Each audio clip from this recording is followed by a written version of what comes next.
तो एक बार फिर से आप सभी का स्वागत है अपने YouTube channel GS lamp education में। तो जैसे देखो कि मैंने आपको वही बताया था जो अपना जो नेशनल पॉपुलेशन पॉलिसी के रिगार्डिंग 2000 के रिगार्डिंग मैंने पिछले लेक्चर में आपको मैंने समझाया था, उसी के रिगार्डिंग अभी उसी को कंटिन्यू करते हुए हम लोग क्या ना अभी लेक्चर नंबर 12 में हम लोग कंटिन्यू करें, जिसमें अभी हम लोग थोड़ा सा आपको मतलब कुछ फैमिली प्लानिंग के रिगार्डिंग जस्ट लाइक एग्जांपल के तौर पे मैं बता रहा हूँ कि जब क्या हुआ, जैसे मतलब गवर्नमेंट जैसे डिफरेंट डिफरेंट फैमिली गवर्नमेंट ने ये सब सारा चीज देखते हुए गवर्नमेंट ने क्या किया, कुछ ऐसे समय के बाद गवर्नमेंट ने एक मतलब एक तरीके से एक अवेयरनेस के रिगार्डिंग या मतलब ये कह सकते हैं हेल्थ के रिगार्डिंग या चाइल्ड केयर के रिगार्डिंग गवर्नमेंट ने क्या किया, प्रोग्राम को लॉन्च करना स्टार्ट किया। सबसे बड़ी चीज क्या थी, गवर्नमेंट को लगा कि अगर हम ये प्रोग्राम वगैरह लॉन्च करेंगे तो क्या होगा, सबको कोई ना कोई इसका बेनिफिट जरूर मिलेगा, और ये मिल भी रहा था। जैसे अभी मैंने आपको नेशनल फैमिली हेल्थ सर्वे 5 के बारे में बताया था, थोड़ा सा ओवरव्यू दिया था। तो जो गवर्नमेंट ने जब ये प्रोग्राम वगैरह लॉन्च करना स्टार्ट किया तो सबसे पहले इन्होंने प्रोग्राम मान लो, जैसे कि उसने पहला प्रोग्राम क्या बनाया था, नेशनल रूरल हेल्थ मिशन। देखो सबसे बड़ा ये एक बहुत ही ज्यादा इंपॉर्टेंट था। हर एक प्रोग्राम यहाँ पे एक एक बहुत बड़ा अपने में बहुत ज्यादा इंपॉर्टेंट है। जैसे नेशनल रूरल हेल्थ मिशन को गवर्नमेंट ने कब लॉन्च किया, अगर कोई आपसे पूछे तो ये था 2005 में। इसका प्राइमरी फोकस क्या था, अगर कोई आपसे पूछे इसका what is the primary focus of the, देखो मैं सारा चीज एक ओवरव्यू के तौर पे यहाँ बता रहा हूँ। तो प्राइमरी फोकस यहाँ पे क्या था, किस पे था, सबसे पहला चीज क्या था, मैटरनल एंड इसी में लिख देते एंड चाइल्ड हेल्थ के रिगार्डिंग, ये दो चीजें, ठीक है। क्योंकि देखो गवर्नमेंट ने समझा था कि अगर मान लो इस मतलब इस प्रोग्राम के रिगार्डिंग गवर्नमेंट ने ये सोचा कि अगर हम हेल्थ, अगर मदर के हेल्थ को अगर हम इंप्रूव करते हैं, ठीक है, सबसे पहला माइंड में गवर्नमेंट का ये, अगर हम मदर के हेल्थ को इंप्रूव करते हैं तो ऑटोमेटिकली क्या होगा, जो मेटर्नलिटी या मोर्टेलिटी रेट होता है वो क्या होगा, रिड्यूस होना स्टार्ट हो जाएगा। क्या रिड्यूस होगा, अगर मदर के हेल्थ को हम इंप्रूव करेंगे तो क्या होगा, मोर्टेलिटी रेट क्या होगा, वो डिक्रीज होगा, और धीरे धीरे क्या होगा, हेल्थ में इंप्रूवमेंट आना स्टार्ट हो जाएगा। तो गवर्नमेंट ने 2005 में क्या किया, national rural health survey health mission के रिगार्डिंग इन्होंने क्या कर दिया, इसको मतलब एक तरीके से मतलब स्टार्ट किया। इसी को फिर एक बार एक समय आगे जाके क्या कर दिया, मर्ज कर दिया, किसमें, नेशनल हेल्थ मिशन के में जाके इसको क्या कर दिया, इसको मर्ज कर दिया, ठीक है।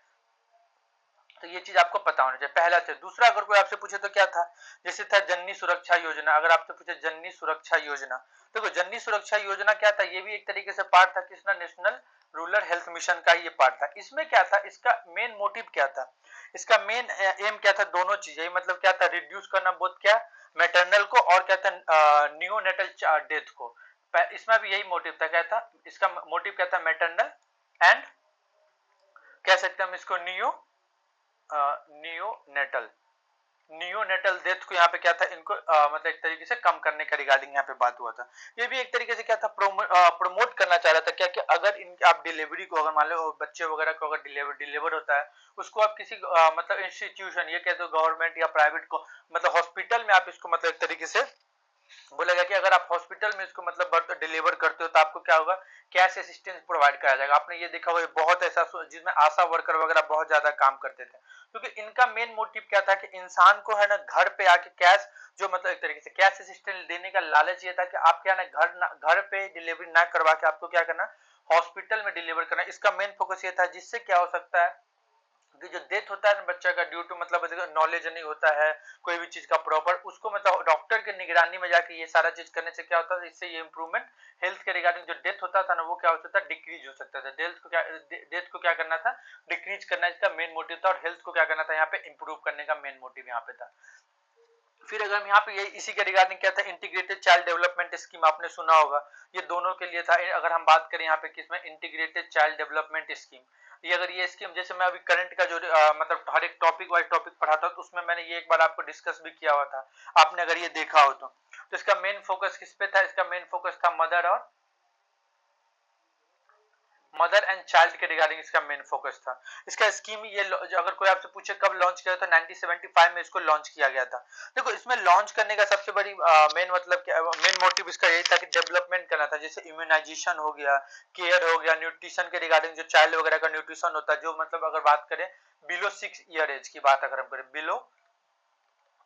6 ईयर एज की हम बात करते तो उसके रिगार्डिंग यहाँ पे, क्योंकि आफ्टर 6 ईयर के बाद क्या हो गया था, एक तरीके से कहते हैं मिड डे मील का भी, मिड डे अगर हम बात करें मिड डे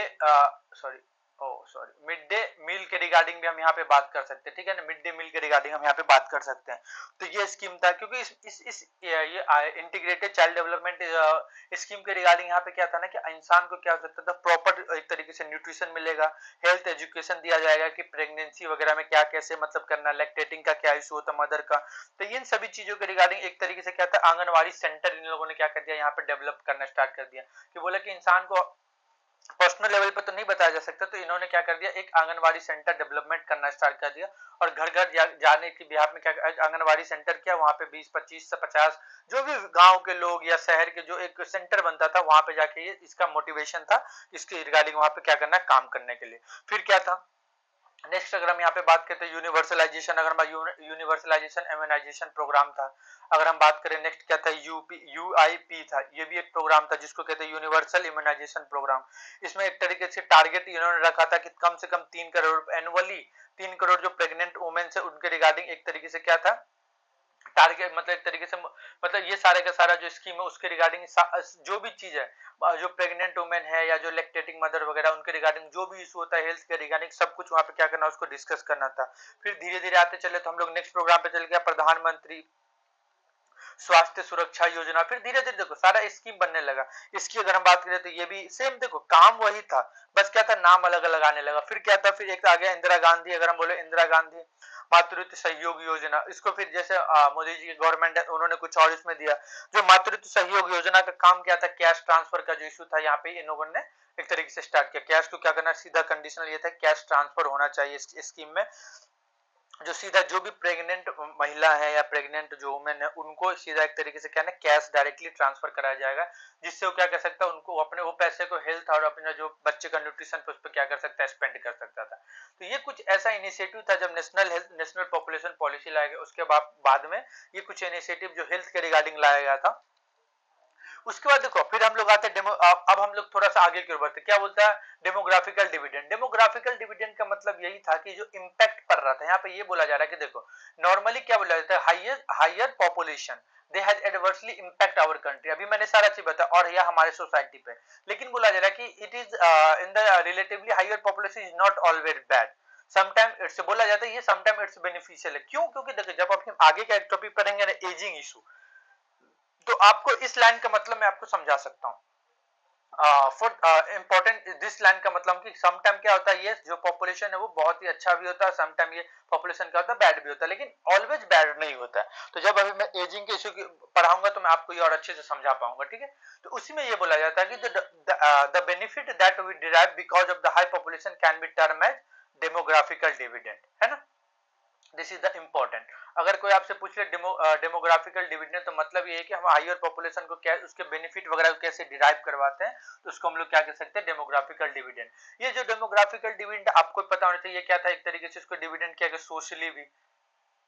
सोशियो या इकोनॉमिकल बोल दो, इकोनॉमिकली या पॉलिटिकली ये भी बोल सकते हो। तो इस बेनिफिट को या तो डिविडेंड को क्या कर दिया, may be socio economical and और इवन पॉलिटिकली, ठीक है ना। इस बेनिफिट को डिविडेंड या डिविडेंड को हम लोगों ने क्या किया, इस अनुसार से बात किया। तो देखो यहाँ पे जो डेमोग्राफिकल डिविडेंड में कुछ ऐसा है नहीं, तो मैंने जो भी चीज आपको अभी पीछे जो समरअप पढ़ाया ना, उसका यहाँ पे थोड़ा मैं एक तरीके से ओवरव्यू दे रहा हूँ। जब मैं इसी का इंपॉर्टेंस आपको जब एजिंग पढ़ाऊंगा ना तो आपको समझ आएगा, ठीक है। मैं एजिंग का मतलब यही होता है कि मतलब ये कह सकते हैं एकोमोडेशन जो चेंज होता है, जो एज में पर्सनैलिटी वगैरह की बात हम वो कर रहे हैं, ठीक है। तो अभी जो मैंने यहाँ पे लिखा है या जो मैंने आपको ये समझाया ना, ये बहुत ही ज्यादा इंपॉर्टेंट है। इसके बाद आपको डेमोग्राफिकल डिविडेंड में पढ़ने की कोई जरूरत नहीं, मैं सारा यहाँ पे लिख दिया हूँ। तो यहाँ पे क्या बोला जाए, the demographical dividend which is derive 1 minute which is derived by a country may not be the permanent. A country enter into the phase of demographical dividend and after the few years the country comes out at phase of the demographical dividend. Hence the demographical dividend can be derived only one of the country and it is phase is called demographical dividend. देखो यहाँ पे मतलब ये कहने का मतलब है कि डेमोग्राफिकल डिविडेंड का हम सीधा से एजिंग से हम इसको रिलेट कर पा रहे हैं, ठीक है ना। एजिंग से रिलेट करने का क्या मतलब है, देखो मैं यहाँ पे अब थोड़ा सा आपको समझा रहा हूँ। देखो अभी हमारे पास क्या है, पॉपुलेशन है। अभी अपने भारत का अगर हम लेके चलते हैं, भारत में अगर हम बात करें तो अभी 15, अगर हम ये लेते हैं 15 से 45 ईयर के जो एज है ना, वो अभी अपने भारत में एटलीस्ट 40% होगा। तो यहाँ पे यही बोला जा रहा है कि एक ऐसा समय आएगा, ये तो अभी क्या ना यूथ है, ये स्किल्ड पर्सन है, लेकिन एक समय के बाद क्या होगा, ये भी तो अपने आप को मतलब एक तरीके से क्या कह सकते हैं कि मतलब क्या कहते हैं, तो उसको क्या कहते हो यार, मैं भूल रहा हूँ, एज फैक्टर, ओल्ड, ये ओल्ड एज में जाएगा। जैसे कि मैं एक एग्जांपल 1 मिनट दिखा रहा हूँ, रुक जाओ। जैसे कि देखो मैंने एक एग्जांपल के तौर पे आपको बताया, मैं एक एग्जांपल ले रहा हूँ, क्या है, एक गर्ल्स का ले रहा हूँ, ठीक है। मान लो एक हमारे घर में या कहीं अपने भारत में एक गर्ल है, ठीक है। गर्ल्स अगर मान लो एडोलेसेंट गर्ल्स है, तो देखो अगर उसके उसके डेमोग्राफिकल डिविडेंड कैसे हो रहा है, ये चीज देखना है। अगर डेमोग्राफिकल डिविडेंड की हम यहाँ पे बात करें तो एग्जांपल देखो, उसने क्या किया, ये एक तरीके से क्या होता है पॉजिटिव, उसने क्या किया, स्कूलिंग किया, स्कूलिंग करके बाद क्या कर दिया, उन्होंने क्या कर दिया, उनका एज जब स्कूलिंग के समय मान लो मैं 15 ईयर लेके चलता हूँ, फिर धीरे धीरे उसने क्या किया, अपना पूरा स्कूलिंग एजुकेशन कंप्लीट करने के बाद उससे क्या हुआ, एम्प्लॉयमेंट मिला। एम्प्लॉयमेंट मिला, देखो धीरे धीरे इसके एज में डिफरेंस, और ऐसा तो नहीं जब वो स्कूलिंग कर रहा था तभी से एम्प्लॉयमेंट उसको मिल गया, ऐसा कभी नहीं हो सकता है। जैसे उसने स्कूलिंग कंप्लीट किया फिर उसको एम्प्लॉयमेंट मिला, एम्प्लॉयमेंट के बाद उसको क्या हुआ, मैरिज वगैरह हुआ, जब मैरिज होने के बाद क्या हुआ, या हेल्थ का जो चिल्ड्रन का हेल्थ केयर वो देखा। जब वो एम्प्लॉयमेंट करा था तो उन्होंने क्या किया, अपनी सिक्योरिटी के लिए, एक तरीके से सिक्योरिटी ऑफ द प्लेस, फिर उन्होंने क्या कर दिया, अपने मैरिज और दूसरा चीज हम यहाँ पे क्या लेते हैं, एम्प्लॉयमेंट, उस दोनों में उन्होंने क्या किया, वर्क बैलेंस करना स्टार्ट किया। फिर लाइफ में कैसे मतलब एक तरीके से सरवाइव करना है, या मतलब अपने बच्चों के लिए या अपने हेल्थ के रिगार्डिंग कैसे इन्वेस्टमेंट करना है, मतलब उन्होंने क्या कर दिया, अपने अभी से लेके ओल्ड एज तक के पूरे लाइफ को सिक्योर करने के लिए उन्होंने क्या कर दिया, एक तरीके से एक पूरी तरीके से इन्वेस्टमेंट करना स्टार्ट कर दिया। तो ये क्या होगा, एक तरीके से डेमोग्राफिकल डिविडेंड, मतलब ये बचपन से, मतलब चाइल्ड से लेके उन्होंने क्या कर दिया, धीरे धीरे बढ़ते बढ़ते क्या कर, उन्होंने अपने ओल्ड एज तक का पूरा एक तरीके से एक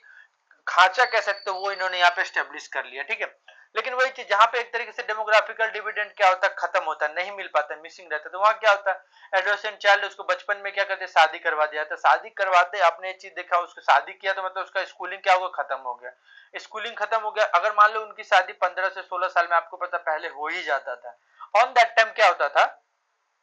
उनका शादी हुआ, तो अब एक देखो एज भी कम है, तो सीधी सी बात है क्या, रिपीटेड प्रेगनेंसी होने के चांसेस भी बहुत ज्यादा है। मान लो कि उन्हें एक बच्चा हुआ, 2 बच्चा, मे भी कभी कभी तो 4 बच्चे भी, मतलब 20-25 तक आते तो वो 4 बच्चों की माँ बन जाती है, या 4 बच्चों के फादर भी बन जाते हैं, अगर मान लो जैसे अगर वो एज की, मैं बॉयज एंड गर्ल्स दोनों की यहाँ पे बात कर रहा हूँ। लेकिन वो देखो उन्होंने क्या कर दिया, उनके पास तो प्रॉपर एजुकेशन नहीं था, प्रॉपर एजुकेशन नहीं होने के बाद क्या उनके बच्चों के मतलब एक तरीके से हेल्थ के रिगार्डिंग क्या हुआ, क्योंकि उनके पास कोई सिक्योरिटी नहीं है ना, बच्चों का हेल्थ हो गया, या कोई बच्चे मतलब क्या ड्यू टू द हेल्थ या न्यूट्रिशन पॉलिसी के बिहाफ पे क्या हो रहा है, कोई बच्चे क्या हो रहा है, डेथ कर जा रहे हैं, तो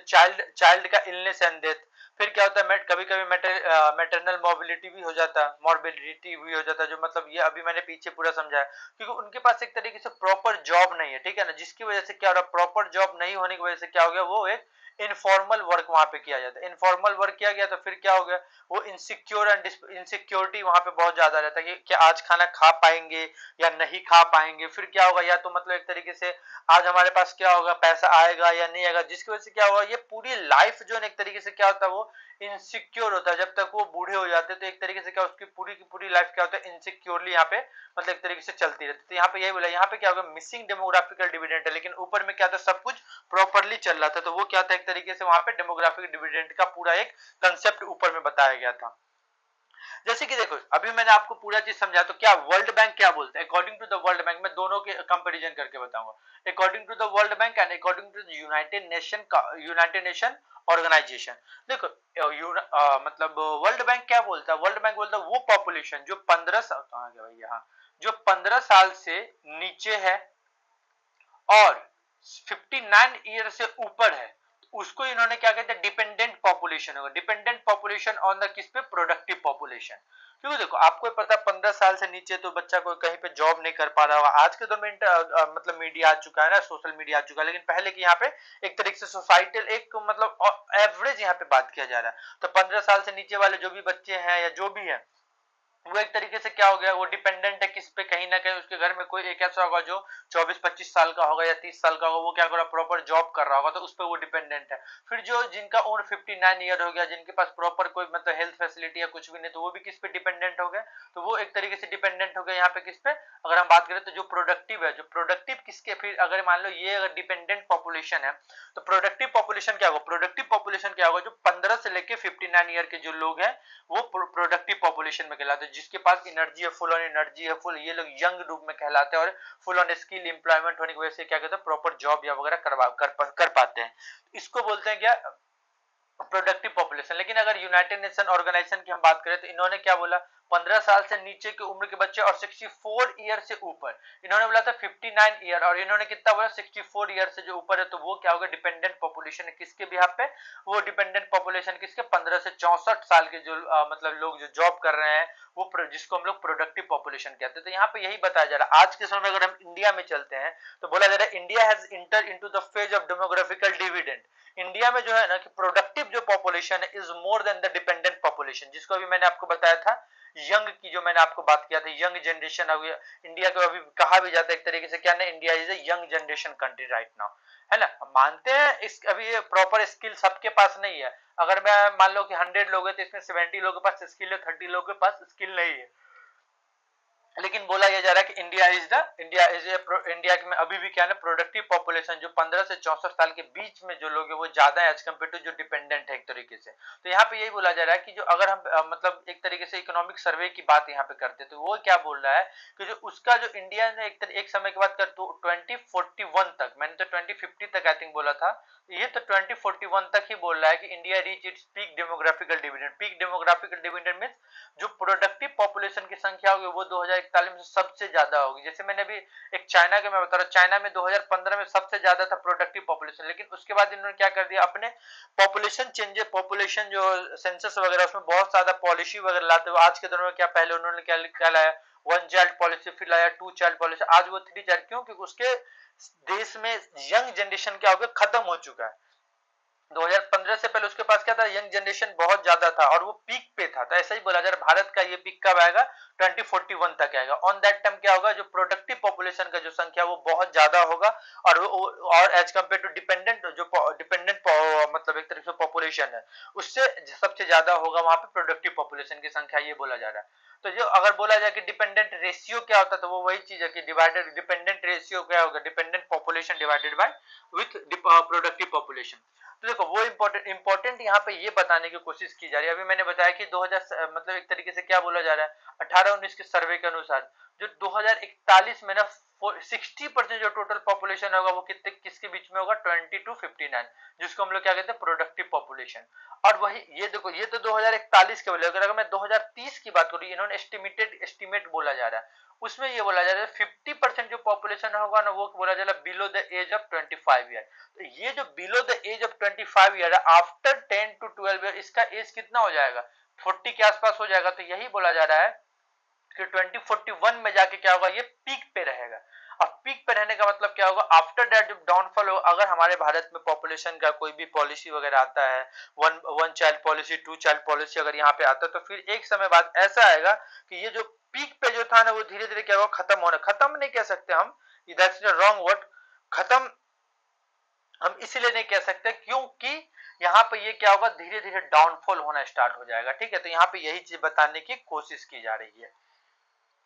अब वो देखो, अब वो यही चीज मैंने बताया कि approx 65% of the population is below the age of 35 years. अभी मैंने ये चीज बताया। तो देखो ये चीज अलग चीज है, यहाँ पे मेन हम ये बता रहे हैं कि इंडिया को अगर यंग पॉपुलेशन अभी बोला जाता है, ये एक समय के बाद क्या होगा, ये एक लंबा समय तक अगर मान लो 2041 हो गया या 2050 तक लेके चलते ये चलेगा, बट आफ्टर 2050 ये क्या होगा, डाउन होना स्टार्ट हो जाएगा। तो देखो पॉपुलेशन अब पॉलिसी बनाओ इज अ गुड थिंग, ठीक है ना, population policy banana is not a bad idea, but एक तरीके से ऐसा बनाओ कि ये कॉन्स्टेंटली चलता रहे। एक समय के बाद क्या होगा, पीक होने के बाद ये डाउनफॉल होना ना स्टार्ट हो जाए। अगर ये डाउनफॉल होना स्टार्ट हुआ तो it's a very critical situation for our country right after that, because on that time हमारे भारत में क्या होगा, जो मतलब एक तरीके से कहते हैं ना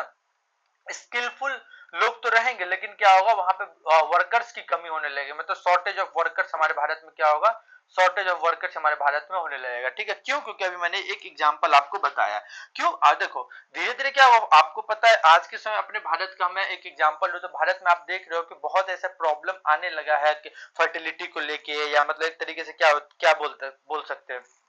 मैटरनिटी को लेके, हर एक केस में आप देखोगे प्रॉब्लम आने लगा है। क्योंकि क्या है ना, लोगों का सबसे बड़ा प्रॉब्लम क्या है, लोगों का ना शरीर जो है ना वो आजकल उसके सपोर्ट में नहीं खड़ा हो रहा है। ये सबसे बड़ा रीजन है आज के दौर में, अगर आप ये चीज एक बार चेक करके देखोगे तो। ठीक है, तो आज अब अपना जो टॉपिक नेक्स्ट अभी इसी के रिगार्डिंग कंटिन्यूसली जो चल रहा है वो क्या है, demographical dividend they may be in the form of economical gain for the India. तो देखो इसमें हम लोग क्या पढ़ेंगे, सबसे पहले हमें ये समझना है, ठीक है, और वो बहुत ज्यादा इंपॉर्टेंट है। इसमें हम लोग को क्या पढ़ना क्या है कि जो डेमोग्राफिकल डिविडेंड जो मतलब डिविडेंड में भी इन द फॉर्म ऑफ इकोनॉमिकल, कैसे ये जो डेमोग्राफिकल डिविडेंड है वो हमारे भारत में इकोनॉमिकल गेन है सबसे ज्यादा, मतलब इकोनॉमिक्स में सबसे ज्यादा गेन मतलब प्रॉफिटेबल है, ये आपको पूछा जा रहा है। तो देखो आपको एक चीज याद रखना है, द मोस्ट इंपॉर्टेंट थिंग आपको पता है, इकोनॉमिकल एक्टिविटी में हमको सबसे बड़ी चीज क्या चाहिए होता है, लैंड चाहिए होता है, लेबर चाहिए होता है एंड कैपिटल चाहिए। ये तीन ऐसी चीजें जिसमें क्या होता है, सबसे ज्यादा इंपॉर्टेंट फैक्टर है हमारे इकोनॉमिकल एक्टिविटी में प्रॉफिट लाने का। आप पूछोगे कैसे, तो देखो सबसे बड़ी चीज क्या है ना, आपको एक चीज समझना है कि कैसे ये जो इकोनॉमिकल एक्टिविटी में लैंड हो गया, लेबर हो गया, कैपिटल हो गया, वो कैसे इंपॉर्टेंट है। तो आपको पता है कि अगर हम कोई भी चीज मैन्युफैक्चर करते हैं, in case if you just want to manufacture anything, तो सबसे पहले आपको क्या करना है, फिर इंडस्ट्री आपको डेवलप करना पड़ेगा। अगर इंडस्ट्री आपको डेवलप करना है तो इंडस्ट्री डेवलप करते ही आपको क्या है, सबसे पहली चीज क्या है, वहां पे आपको क्या होना चाहिए, लैंड। इंडस्ट्री डेवलप करने के लिए आपके पास लैंड होने की जो सबसे बड़ी रिक्वायरमेंट क्या है ना, लैंड की पॉसिबिलिटी। अगर लैंड आपके पास नहीं है तो क्या होगा, आपके लिए प्रॉब्लम हो जाएगा। लैंड है तो लैंड के पास क्या करोगे, इंडस्ट्री। लैंड के साथ साथ क्या होना चाहिए, वाटर भी होना चाहिए। वाटर जब अगर आपके पास में है तो समझना एक तरीके से क्या होगा, लैंड है, वाटर है, फिर आपके पास क्या, लेबर। और भारत में आपको ही पता है क्या ना, इंडिया में अगर हम बात करें तो लेबर सबसे ज्यादा मतलब एक तरीके से क्या है ना, मतलब एक ये बोल दो ना कि कॉस्ट, भारत में लेबर कॉस्ट अभी भी बहुत ही कम है as compare to other different different country. अगर आप ये चीज कभी भी आप एक तरीके से क्या करते हो, कभी इस चीज को आप देखोगे या कभी आप कंपेरिजन करके देखोगे तो यहाँ पे यही बोला जा रहा है। तो अगर आप मान लो क्या है ना, अगर आपके पास लैंड है, वाटर है, लो कॉस्ट लेबर है, फिर आपके पास कैपिटल इन द सेंस मतलब पैसा होना चाहिए। विदाउट, देखो without money and without labour it's very difficult, या it's just like not a difficult, it's impossible कि हमें प्रोडक्शन वगैरह हो पाएगा या मैन्युफैक्चर हम सेटअप कर पाएंगे। ठीक है, तो इसीलिए देखो जो लेबर की मैंने बात की, तो वो लेबर क्या होता है, प्रोडक्ट, जिसको हम लोग प्रोडक्टिव पॉपुलेशन कहते हैं। लेबर भी नहीं कह सकते हम लोग, ये कह सकते हैं स्किलफुल लेबर कह दो या स्किलफुल सर्विस प्रोवाइड कराने वाला। तो ये एक तरह हमारे भारत में क्या एक तरीके से ह्यूमन रिसोर्स के तौर पे हमारे भारत में ये अवेलेबल है, जो कि सिर्फ इंडिया में नहीं पूरे वर्ल्ड में भी, अदर पार्ट में भी ये चीज रिक्वायरमेंट होती है। ठीक है, तो ये इकोनॉमिकल एक्टिविटी में ये बहुत ज्यादा इंपॉर्टेंट है। और आपको पता है कि इंडिया में इकोनॉमिकल एक्टिविटी सिर्फ और सिर्फ प्रोडक्टिव नहीं, कंजप्शन पे भी डिपेंड करता है। क्योंकि अगर मान लो कोई प्रोडक्ट आप बनाते हो, let us suppose we are just taking an example कि मैंने क्या कर दिया, मैं ये आपको पढ़ा रहा हूँ, ठीक है,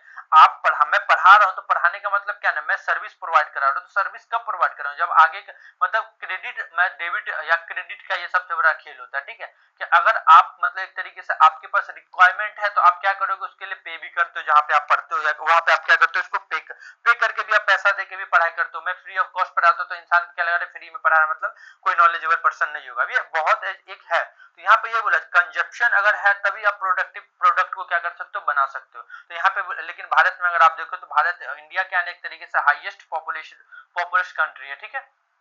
तो इसीलिए इंडिया में क्या है, कंजप्शन हाई है, तभी हम क्या करते हैं, प्रोडक्टिव, हम प्रोडक्शन क्या होता है वो हाई रहता है इंडिया में। आप देखते हो कोई भी प्रोडक्ट आप इंडिया में क्या करो, सिर्फ किसी मतलब बड़े स्टार वगैरह के साथ आप क्या करो, एक तरीके से टाइप करके एडवर्टाइजमेंट करवा दो, देखो वो प्रोडक्ट बहुत ही जल्द वो क्या करेगा, पीक पकड़ लेगा, क्योंकि उस चीज के इंडिया में कंजप्शन की रिक्वायरमेंट बहुत, कंजप्शन बहुत ज्यादा होता है। मैं एक एग्जाम्पल आपको दे रहा हूँ, इसको माइंड मत करना, मैं किसी को प्रमोट नहीं कर रहा हूँ। जैसे आपने देखा सिगरेट को देखो, सिगरेट में क्या होता है, सिगरेट में क्या होता है, 15 साल सिगरेट कंपनी को भी ये पता, अगर 15 साल से ऊपर, 16 साल से ऊपर वाले बच्चों ने एक बार इसकी लत लगा ली,